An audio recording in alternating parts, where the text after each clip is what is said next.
It's 3:03 now, so we're going to go ahead and get started. Um, if you're just joining us, if you're just here for YBE, welcome. If this is your first event, we'll be going into a little bit about what YBE is, but you've come to the Social Justice Committee portion, and this is our general interest meeting. And my name's Casey, my pronouns are she, her, hers, and I'm Zooming from Fresno, California. And so, yeah, before we continue with our presentation, we would just like to acknowledge that the land we are on, if you are currently presiding in the United States, is stolen land due to the forced removal of the First Nations and Indigenous peoples. And I am currently residing in Fresno, which belongs to the Yokuts people.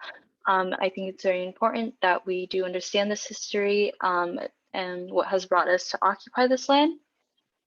And that we also must remember that Indigenous people are not relics of the past, but still exist today. And in the chat, we're going to send you a link to a site that will tell you what Indigenous land you're currently occupying based in the United States. But with that, I'll go ahead and pass it on to Marissa to give us a little bit of our community agreements. Hey y'all, I'm Marissa, she, her pronouns, and I'm currently in Seattle. These are our community agreements, but if you have any other ones you'd like to add, you can just add them in the chat really quick. So the first one is one mic, which means one person talking at a time so it doesn't get too chaotic. Right thought and right views, so we want to assume positive intent. Right speech, our words have power and can negatively impact others, so just be mindful of that. Right action, what is shared here stays here, and what is learned here leaves here. And right mindfulness, so take space and create space.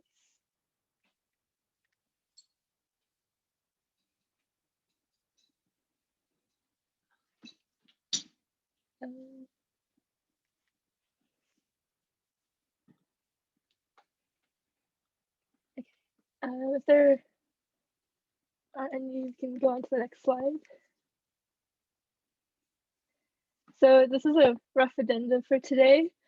We'll have a quick introduction to YBE from our president, Devin Matsumoto, and then KK and I will go through a brief introduction to what the Social Justice Committee is, and then we will have some time for discussions in breakout rooms, and then we will have a Q&A and some logistics from Casey and Tara.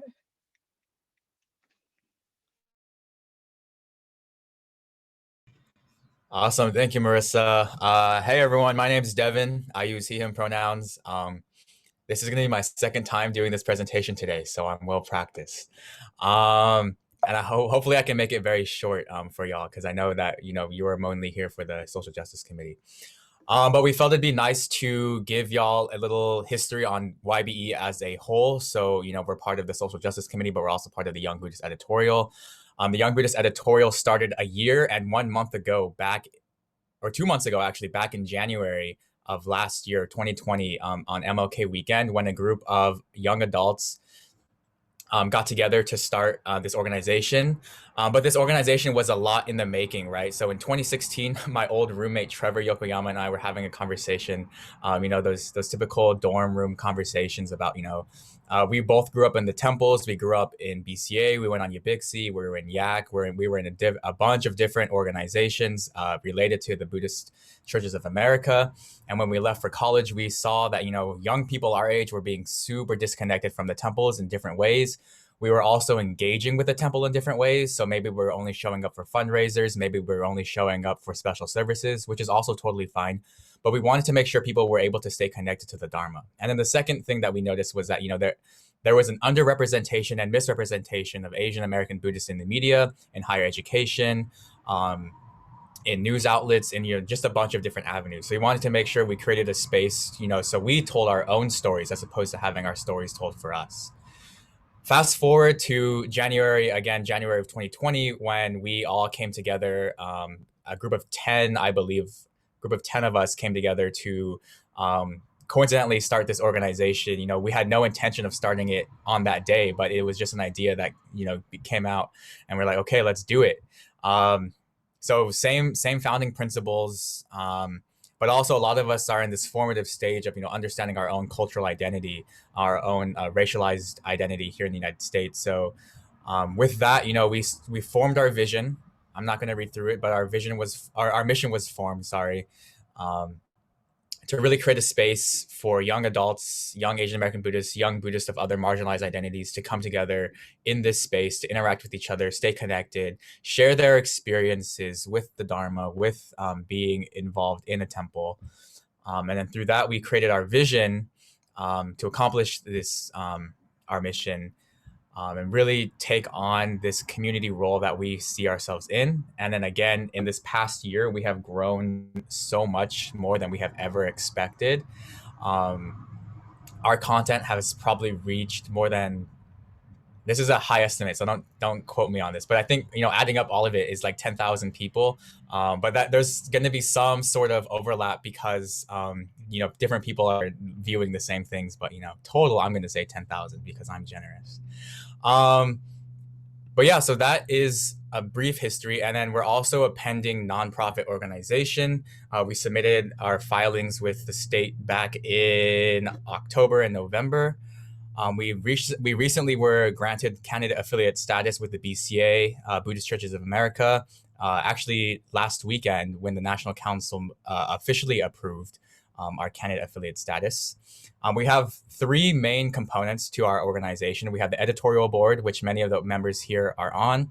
We have the Social Justice Committee, which is this group here. And then we also have the Young Adult Buddhist Council, which if you have any questions, we can get into that later. But I think that's my time.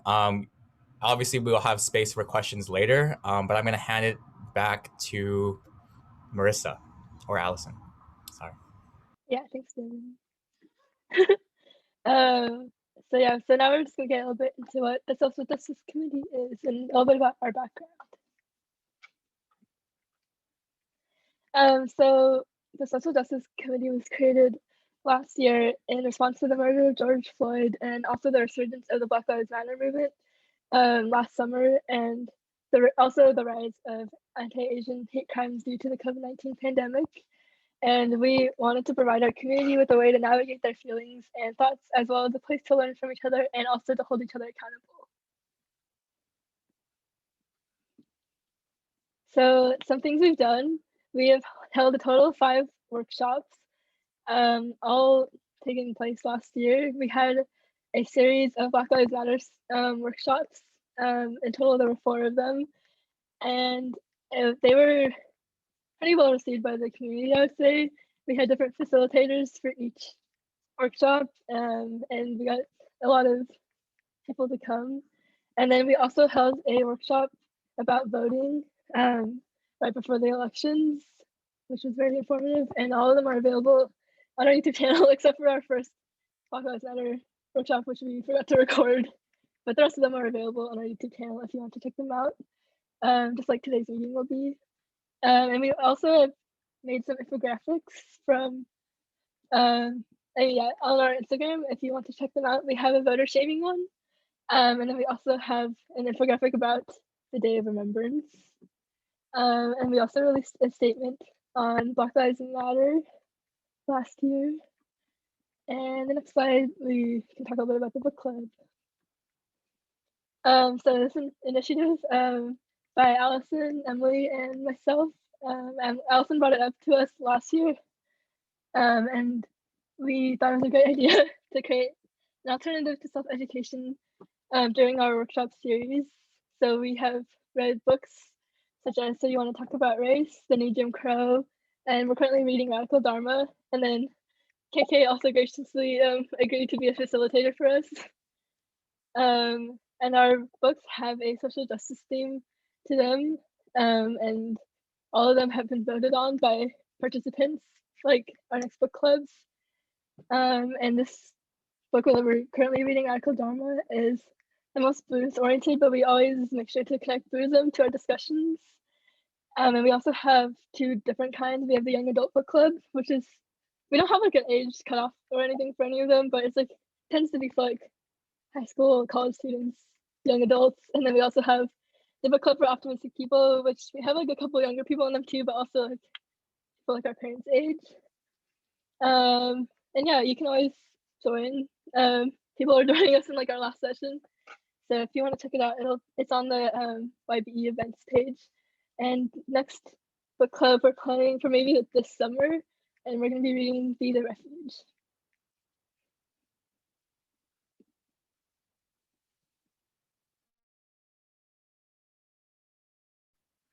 Hi everyone, my name's KK. I use she, her pronouns, and I'm Zooming from Sacramento. So Devin went over the mission statement for the Young Buddhist Editorial overall, but the Social Justice Committee, we felt that we needed to write our own mission statement because there are a few more goals that we thought were more important for our committee in particular. So we can read over that, and then I'm going to dive in and kind of break down what that actually means for all of us.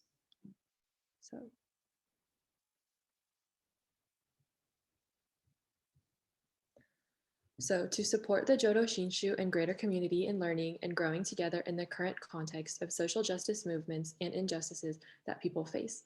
So like Marissa said, we kind of started this committee in response to the murder of many Black and Indigenous people by the police. And so we wanted to provide support to our community, within our community and outside of our community. And because all of our founders are Jodo Shinshu Buddhists, we ground ourselves in those Buddhist teachings. To provide a brave and safe space for peoples of all identities in our community to learn and grow together and to think critically about the existing inequalities in the United States and the world. So we seek to provide an open and safe space for people, such as the open calls and, like all the submissions that we receive, especially during the pandemic, trying to create a community and start conversation when we may not be able to see each other in person. And we added a brave space because I think we're all familiar with a safe space where, there's no judgment, but we realize that having not too safe of a space, but it may allow people to say things without repercussions or without the pressure to educate themselves and one another. So we kind of wanted to add the brave part because we think that it opens up the space to allow make mistakes, and we're all learning, so it encourages this dialogue and this education and potential unlearning of like past beliefs that we've held.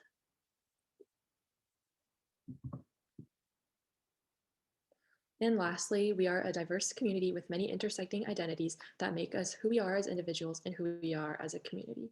So just a short disclaimer, the founders of YBE and the Social Justice Committee are a group of Japanese American Shin Buddhists.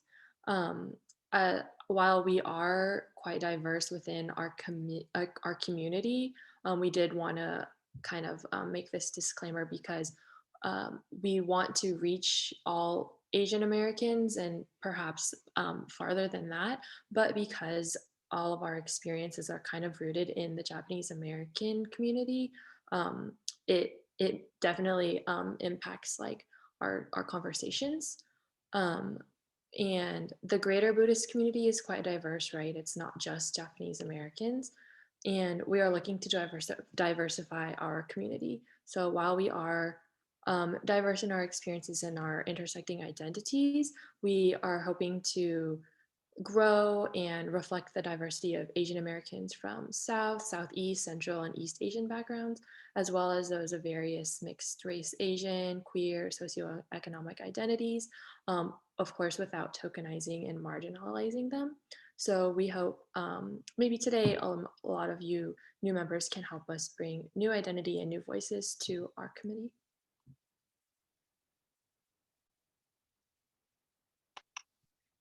Great, thank you guys. So with that, that would conclude the presentation portion of our workshop. However, we did kind of want to also make this a creative space where we could come together and kind of talk about our ideas and why we're here. And so for this next portion, we're going to be moving into breakout rooms, and there'll be 6 to 7 people per breakout room. And we have a list of questions that to kind of stimulate some ideas amongst all of us. And then we'll be setting up a Google Slides presentation, and we're all going to kind of collaborate on that Google Slides and just talk about what some future possibilities are. And then the questions are in the chat right now, but I'm going to go ahead and open up the breakout rooms. And then committee members, if you guys can just help lead your group. And so breakout room should be open. So I'll see access to the slides, and if you don't, we can reshare it again. But we just wanted to see if any brave souls want to speak up and talk about any ideas that they liked in their breakout room and they want to share out here. Or any ideas that they had personally that they want to share out, feel free to just unmute or put it in the chat, things that you talk about. Also, you can scroll through the slides, and if you see anything on the slides and that you really appreciate, you can give them a shout out too. Yeah, let's just take the maybe next 5 minutes, and anyone who wants to unmute and talk about what they talked about in the breakout room.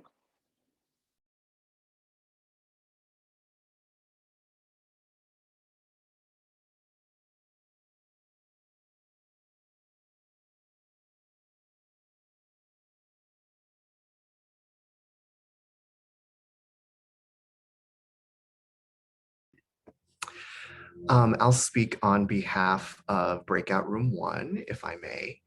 It was wonderful meeting everyone, and some striking themes that came through our discussion was issues with our sanghas, for however meaningful they can be to us. They still have issues perhaps around being a part of a largely white sangha, or sanghas that may be more reticent to discuss social justice. We spent a great deal of time talking about our own interests and how they could be brought to bear, how to leverage them in this space. And so that they ranged from Asian American representation to the current climate of xenophobia, a greater understanding of identity, but also some more specific things such as how to incorporate discussions of different vectors of sustainability, such as environmental justice and things like that.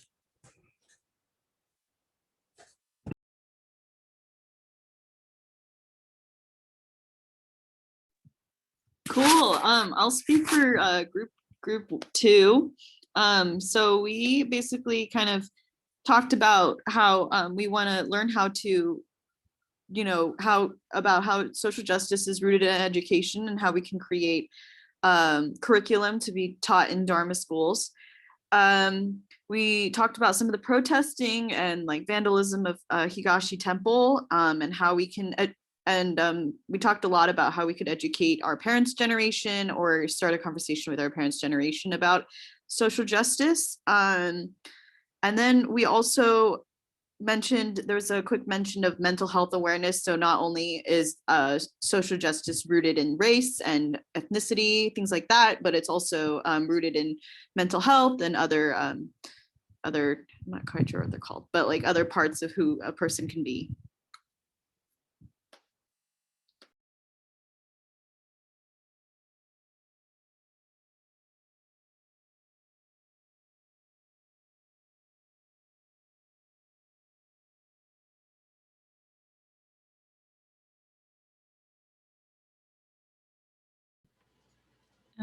I realized we didn't really designate someone to share out, but we had a really great discussion in breakout room 3. If anyone wants to add on to what I say, please feel free. But we talked a lot about how it's important to be involved, especially like the Buddhist community, or maybe specifically BCA community, has that tendency to not speak up. And so how important it is to speak up and be a part of these social justice issues.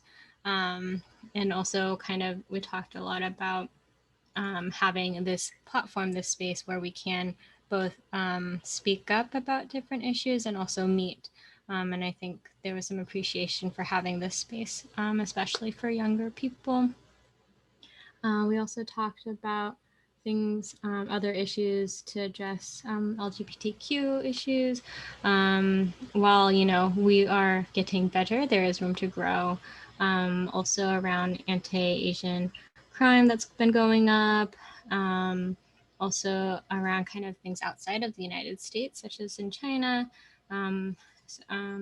concentration camps.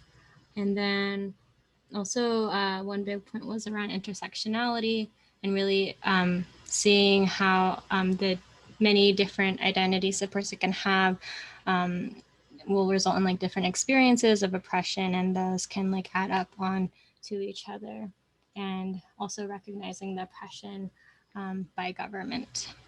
And I think that was a lot of it, but if anyone else wants to add something I missed, please feel free to jump in.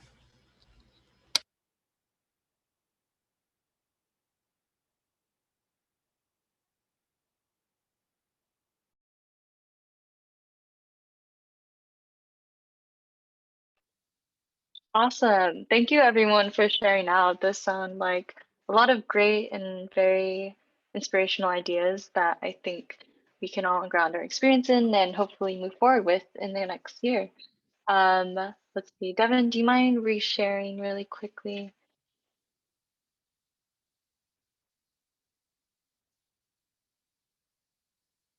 Thank you. So yeah, now we just wanted to maybe go a little bit into the logistics of what being part of our community would look like. So next slide.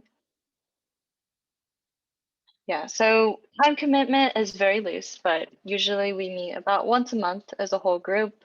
And then based on the various projects that you will be involved in, may require like additional meetings other than that. But all of these are lax, and you know, just take your own time with them. And we hope that the time commitment won't be a barrier to your participation with us, because we do hope to continue to work with you despite like what you can be able to commit to us. Our communication methods are mainly through email. So we do have a Google group that we'll be working off of, as well as Facebook Messenger.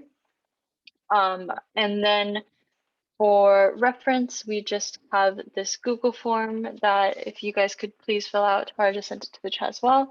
And it's going to be like a short intake form just to gather some contact information and get just a little bit more interested maybe about what kind of projects that you guys would be interested in. So this meeting was meant just to like an intro to Social Justice Committee, but then at our next meeting, which we'll plan for the week of March 14th, we'll dive a little bit more into the specifics and the topics that we'll be covering for the rest of the year. Let's see, next slide. Yeah, so now we'll just open it up to the floor. That would just conclude our workshop. Basically, feel free to stay on if you have any questions, but if not, thank you so much for being here. Thank you so much for your time, and we look forward to keeping on working with you. Yeah, but feel free if you have any questions, stay on and unmute. But if not, see you guys in 2 weeks, hopefully.